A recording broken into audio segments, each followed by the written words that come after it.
दौरान सबसे बड़ी परेशानी यही होती है कि रोज-रोज क्या हेल्दी बनाया जाए। इसलिए आज मैं बनाने जा रही हूँ अपनी पसंदीदा हाई प्रोटीन मूँग दाल की सूखी सब्ज़ी। सबसे पहले मैंने मूँग दाल को कुछ देर भिगोया और फिर हल्का उबाल लिया ताकि ये नरम रहे लेकिन बिल्कुल गले नहीं। अब 1 चम्मच में जीरा, प्याज़ और टमाटर का तड़का लगाया।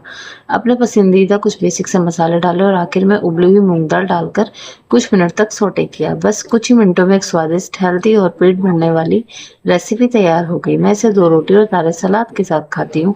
अगर आप भी मेरी तरह वेट लॉस जर्नी पर हैं तो याद रखिए हेल्दी खाना बिल्कुल भी बोरिंग नहीं होता। छोटे-छोटे सही फैसले ही बड़े बदलाव लाते हैं। ऐसी आसान और टेस्टी वेट लॉस रेसिपी के लिए मेरे साथ इस जर्नी का हिस्सा बने रहिए। मिलते हैं नेक्स्ट वीडियो में, तब तक के लिए बाय बाय, टेक केयर।